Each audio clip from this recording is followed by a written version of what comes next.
Welcome to the Progressive International Motorcycle Show. We're going to do a little chop talk here. We've got a custom builder coming up on stage that's has some bikes entered in the J&P Cycles Ultimate Builder Custom Bike Competition. That's the motorcycles that are on display on the red carpet here throughout the show. The builders are competing in multiple classes for cash and prizes. You can vote for your favorite motorcycle for the People's Choice Award. The award ceremony is on this stage at 4 p.m. on Sunday. It's a lot of fun. So we've got with us today, how about a nice round of applause for Moose with Misfit Industries. And he's gonna come up on stage and we're gonna talk a little bit, little chop talk and see what's going on. Welcome to the Progressive stage, Moose. Hey, how you doing? I'm good.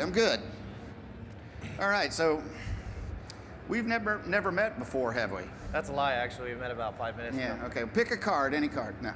Anyway, all right, so you're here for the J&P Cycles Ultimate Builder Custom Bike Competition, Misfit Industries. I guess we'll start with which motorcycles are yours you got out here? We got 6 bikes here today, actually. We've got 3 in freestyle and we've got 3 more in mod custom. Basically, we've got a road glide and a street glide that are both kind of production-based bike for us, and we've got a road glide that's a full custom build for a customer that we've had thousands of miles on since it's been built. Just recently competed in, or completed the Hot Bike Power Tour.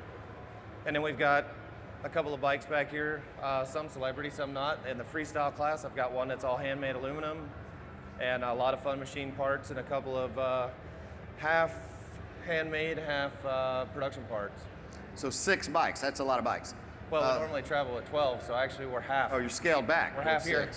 Okay, so Misfit Industries, I would assume that's like a team of builders then, right? And we do. We are our team. It's, nothing that we do is created out of singularity. I mean, it's a group effort. And so the people that we have in the shop, myself, my mechanic, the other fabricators in the shop, as well as the people that run the office, I mean, we all make it happen. It's not that one of us can make anything happen without the other. So it's a group. So you kind of just bounce off of whatever people are good at. What would you say your specialty is, Moose?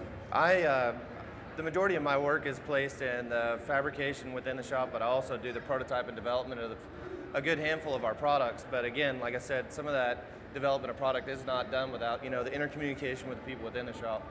Okay. And, I guess, the logical question here is, how'd you get into motorcycles? I mean, what was it? Was it art, bikes, racing? I'm a hot rod guy by trade. I've actually only been building motorcycles for about 2 years. Oh, and, wow. Okay. I know a lot of people are like, what? But no, the truth is that it's about mechanics, it's about manufacturing, it's about components and metallurgy and, the science behind manufacturing and fabrication. And so Chris Eater is a founder of our business. Misfit's been around since 2007, and he needed some assistance on a restart about 2 years ago, and we came together, and I thank him for the guidance that's pushed me into motorcycles over the last couple of years. Well, there's a lot of passion involved. It's rolling art is what you're looking at out there. Now I know some of these bikes literally have 1,000 hours in the build of the motorcycle. We see the things on TV where they throw them together in a week. Seems like a 30-minute program. I know you've done some TV work. Yeah, and you've done some builds on some really tight timelines. Yeah, that's exactly. How's that work? Well, it's a feast or famine kind of thing. I mean, the reality is that, you have a deadline and everything has to be done by a certain point. So, like the bike that we did for Discovery is the aluminum bike, and, they said that we have a 5-week time window to basically put this thing together. We really only have about 3.5 weeks of fabrication on that bike.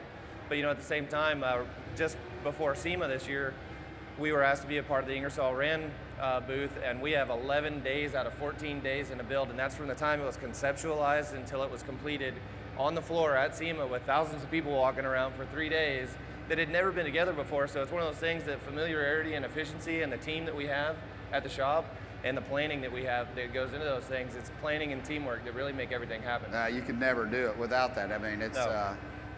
It's pretty incredible. We've got a lot of things going on here at the Progressive Show. I assume you've had time to walk around and check some things out, or no? A little bit. I've really been stuck in this area. We just got done with judging, and I'm definitely real familiar with what's on this end of the building. Some of the manufacturers are here. We have friends that are in the industry that are here working, so I have to go jump around and see them today as well. Well, that's cool. award ceremonies tomorrow on this stage at 4 p.m. It's a lot of fun if you guys are here. They get out with the big Happy Gilmore checks, and it's a lot of fun. I'll tell you something I've noticed. The award ceremony for the J&P Cycles Ultimate Builder competition has become one of my favorite parts of the show. And it's a lot of fun because you see all the builders come together, but I'll let you guys in on a little secret. Do you know how, like, people who own dogs sort of start kind of looking like their dog? Some of you guys look like your motorcycles. Well, But it's a lot of fun. We're gonna go ahead and wrap. Anybody have any questions for Moose? How to get into, say you're in a young, aspiring, you want to get into bike building, you see it on TV, it looks like fun. Where do you start? You just go buy a junker and start failing until you get it right, or? Well, I mean, there's definitely some trial and error with everything that anybody does, but I mean, if you have anybody that's familiar with anything that you're interested in, ultimately being somebody's grunt, learning your way, and having some common sense and mechanical ability goes a long way. So, it's one of those things where you do start from nothing, but you look to the people who do better than you, and you always aspire to either be them or be better than them, and still appreciate them for everything that you've learned from them. So it's real important that you take the character from the people that you meet and associate with, and you learn from them, because every day I live, I learn from somebody. There's nothing I can't do each day to where you can't take from somebody and be a better person. And the guys are pretty receptive to, sharing the knowledge and bringing the younger builders up. And that's true. And the proliferation of our marketplace and our industry, and the only way we're going to continue to make money is if we work together as a team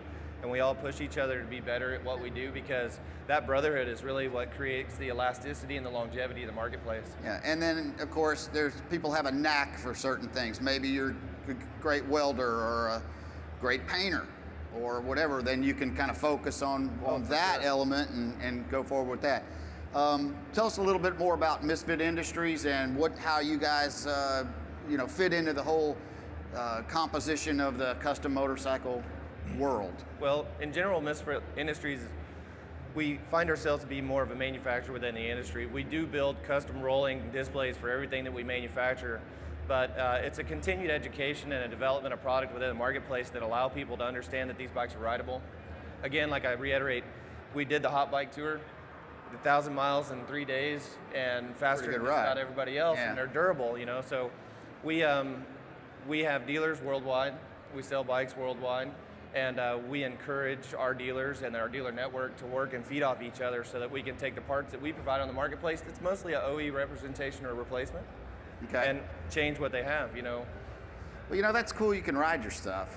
I appreciate the workmanship and the art that goes into some of these bikes, but to me, a bike that you can really ride, that's points on the board. And I think a lot, here, we've got every brand represented that, you can think of, and a lot of riders, a lot of racers and things like that. So in my eyes, a rideable motorcycle is extra points. Well, it's fun if you can ride it. It's not so fun if you just stare at it. Yeah, it's beautiful, and like I said, I can appreciate the workmanship, but well, the touring marketplace is accelerated a little bit because of the rideability of the product, and so we want the guys that were riding choppers that did it because it looked cool to still have something that looks cool, and now they're riding a touring bike because now they can put their stuff in the bags, or they can go long rides, or their old lady's not complaining that she's got nowhere to stick her purse, or why is the seat so uncomfortable? Yeah, I'm a fan of bikes with single seats, actually, but that's just me. I'm sorry. That's all right. I'll it's a lonely ride. I'll scratch up lunch when I get there. But anyway, it's great to have you here on the Progressive stage, and we're going to reset the stage. Coming up next on the Progressive stage, we've got legendary